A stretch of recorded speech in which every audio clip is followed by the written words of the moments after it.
Friends ದೂರ ಆಗ್ಬೋದು, life partner ಕೂಡ ನಿಮ್ಮನ್ನು ಅರ್ಥ ಮಾಡ್ಕೊಳ್ದೇ ಇರ್ಬೋದು. ಹೀಗೆ ನಿಮ್ಮನ್ನು ಯಾರು ಬೇಕಾದರೂ ಬಿಟ್ಟು ಹೋಗ್ಬೋದು.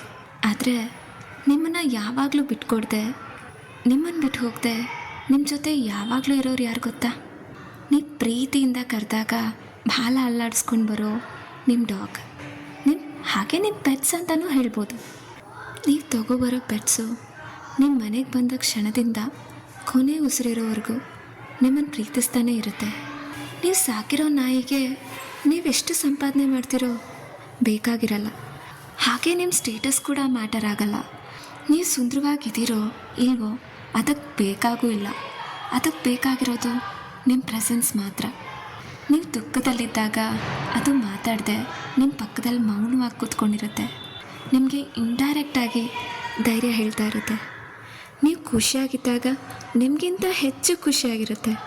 ನಿಮ್ಮ ಕಣ್ಣೀರು ಮಾತ್ರ ಅಲ್ಲ, ನಿಮ್ಮ ಸೈಲೆನ್ಸು, ನಿಮ್ಮ ಲ್ಯಾಂಗ್ವೇಜ್ ಕೂಡ ಅದಕ್ಕೆ ಚೆನ್ನಾಗಿ ಅರ್ಥ ಆಗುತ್ತೆ. ಮನುಷ್ಯರು ಪ್ರೀತಿನ ಪದಗಳ ಮೂಲಕ ಕನ್ವೆ ಮಾಡಿದ್ರೆ, ನೀವು ಸಾಕಿರೋ ನಾಯಿ ಅದನ್ನು ಆ್ಯಕ್ಷನ್ ಮೂಲಕ ತೋರಿಸುತ್ತೆ. ಪ್ರತಿದಿನ ಡೋರ್ ಹತ್ರ ನಿಂತ್ಕೊಂಡು ನಿಮಗೋಸ್ಕರ ಕಾಯ್ತಿರುತ್ತೆ.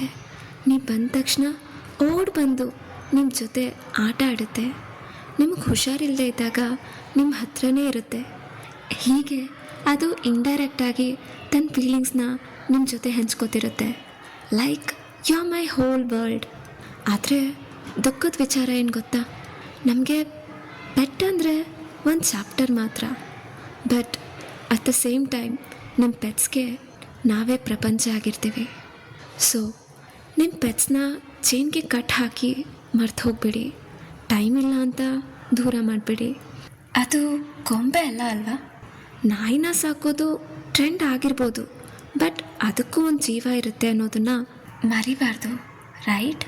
ನೀವು ನಿಮ್ಮ ನಾಯಿಗೆ ತೋರಿಸೋ ಕೆಲವು ವರ್ಷಗಳ ಪ್ರೀತಿ ಇದೆಯಲ್ಲ, ಇದು ನಿಮಗೆ ಕೆಲವು ವರ್ಷಗಳು ಮಾತ್ರ ಸೀಮಿತವಾಗಿದ್ದರೆ, ಆ ಒಂದು ಡಾಗಿಗೆ ಮಾತ್ರ ತನ್ನ ಲೈಫ್ ಟೈಮ್ ಹ್ಯಾಪಿನೆಸ್ ಆಗಿರುತ್ತೆ. ಸೊ ಗೈಸ್, ಕೊನೆಯದಾಗೊಂದು ಮಾತು, ನಿಮ್ಮ ಜೀವನದಲ್ಲಿ ಎಲ್ಲರೂ ನಿಮ್ಮನ್ನು ಅರ್ಥ ಮಾಡ್ಕೊಳ್ಬೇಕು ಅನ್ನೋ ಅವಶ್ಯಕತೆ ಇಲ್ಲ ಅಲ್ಲ. ಆದರೆ ನೀವು ಸಾಕೋ ಡಾಗ್ ಇದೆಯಲ್ಲ, ಅದು ನಿಮ್ಮನ್ನು ಯಾವುದೇ ಕಂಡೀಷನ್ ಇಲ್ಲದೆ ನಿಮ್ಮನ್ನು ಯಾವಾಗಲೂ ಪ್ರೀತಿಸ್ತಿರುತ್ತೆ. ಸೊ ನೀವು ಅದನ್ನು ಓನರಾಗಿ ನೋಡದೆ ಫ್ಯಾಮಿಲಿ ಥರ ನೋಡಿ. You know why? The purest love on earth is often spoken without a single word. Okay?